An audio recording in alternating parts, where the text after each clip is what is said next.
جی حضرت محمد صلی اللہ کل ہیں کتنے سوال؟ بس آخری ہے سر. اچھا حضرت محمد صلی اللہ علیہ وآلہ وسلم کے بارے میں بائبل میں جو پیش گوئی کی گئی ہے جی آج کل جو بائبل چھپی ہوئی ہیں ان میں واضح طور پہ بائبل سے کیا مراد ہے؟ اولڈ ٹیسٹمنٹ، عہد نامہ قدیم یا عہد نامہ جدید؟ میں نے جدید پڑھا ہے.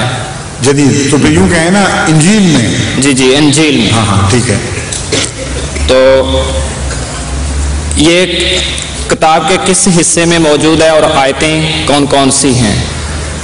اگر آپ کئی پیش گوئیاں ہیں، ایک نہیں ہے.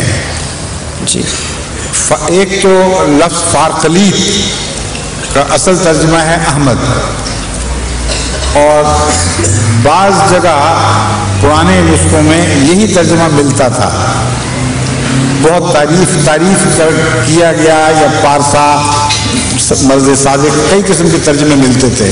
جی جب رسول اللہ صلی اللہ علیہ وسلم کے ظہور کے بعد مسلمانوں نے اس پیشگوئی کو اپنے پر چسپاں کیا تو ان لوگوں نے ان ترجموں کو بدلنا شروع کر دیا.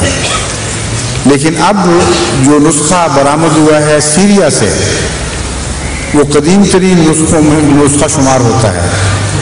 اس میں جو لفظ استعمال ہوئے ہیں وہ قطعی طور پر ثابت کرتے ہیں کہ حضرت مسیح کے مطلق کی پیشگوئی حضرت محمد رسول اللہ علیہ وسلم کے احمد نام سے تعلق رکھتی تھی. بس یہ تحقیق کا معاملہ ہے. اس پر جماعت احمدیہ میں رسالے کتب موجود ہیں، آپ مطالعہ کر کے وہاں سے جواب حاصل کر سکتے ہیں. یعنی آف ہینڈ مجھے حوالے یاد نہیں ہیں اس وقت. جی سر. لیکن ایک ایسی پیشگوئی ہے جو عرف عام میں بہت مشہور ہے، اور عیسائیوں میں تو شاید ہی کوئی ہو جس نے اس کا ذکر نہ سنا ہو. وہ ہے پیرابل آف دا وینیارڈ، یعنی انگوروں کے باغ کی تمثیل.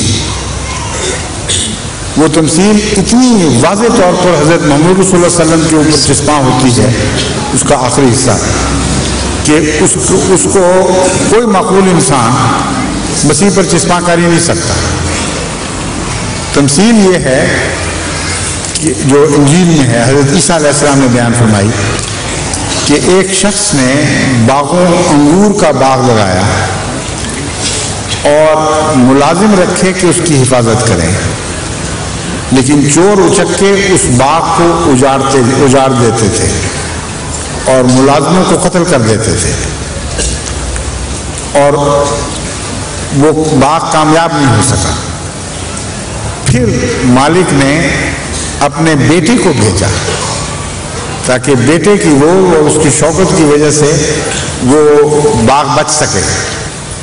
لیکن ان ظالموں نے بیٹے سے بھی وہی سلوک کیا اور اس کے بیٹے کے آنے کے باوجود اسی طرح باغ پر حملہ آور ہوئے اور ان کو اجاڑ دیا اور بیٹے کو بھی قتل کر دیا. تب وہ مالک خود آیا اور ان سب سے اس نے پھر انتقام لیا ہے اور وہ باغ اس کے بعد بچ جاتا ہے. یہ وہ تمثیل ہے جس میں حضرت محمد رسول اللہ صلی اللہ علیہ وسلم کے آنے کا ذکر ہے. یعنی مسیح اگر بیٹا تھا جیسے وہ خود کہتے ہیں، تو مسیح کے بعد جو وجود آئے گا، اگر مسیح تمثیلی طور پر بیٹا کہلا سکتا ہے تو اس کا آنا خدا کا آنا کہلائے گا. اور بینیں یہی بات قرآن کریم میں ملتی ہے تمثیل کے طور پر، جیسا کہ میں نے آج خطبے میں بیان کیا تھا، وَمَا رَمَيْتَ إِذْ رَمَيْتَ وَلَكِنَّ اللَّهَ رَمَىٰ.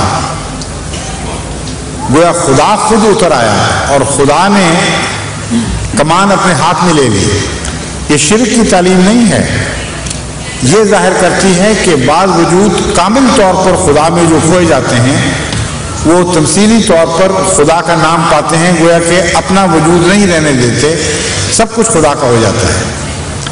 اس مضمون کو قرآن کریم نے ایک دوسری جگہ اس طرح واضح فرمایا، وَمَا يَنطِقُ عَنِ الْهَوَىٰ إِنْ هُوَ إِلَّا وَحْيٌ يُوحَىٰ، کہ محمد رسول اللہ نے تو کلام بھی کبھی اپنی مرضی سے نہیں کیا.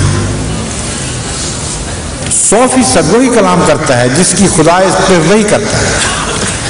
تو اپنی بات ہی کچھ نہیں، خدا کی باتیں کرتا ہے. دوسری جگہ یہ اعلان فرمایا گیا قل ان صلاتی و نسکی و محیای و مماتی للہ رب العالمین، دیکھو میری تو ساری زندگی، میرا مرنا جینا، زندگی اور موت سب کچھ، میری عبادتیں اور میری قربانیاں کلیتاً اللہ کی ہو چکی ہے، میرے اپنے نفس اور وجود کا کوئی حصہ باقی نہیں رہا۔ تو قرآن کریم سے رسول اللہ صلی اللہ علیہ وسلم کے آنے کے متعلق ایسے محاورے ملتے ہیں کہ جو گویا خدا کا آنا قرار دیا جا سکتا ہے۔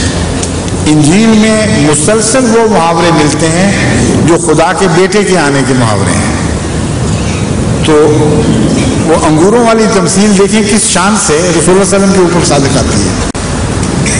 بس اس کو سمجھیں اور دوسری کتابیں بھی، دوسرا مواد بھی پڑھیں تو اور بھی بہت سی پیش گوئی ہیں۔ جی جزاک اللہ، شکریہ، السلام علیکم۔ وعلیکم السلام ورحمۃ اللہ۔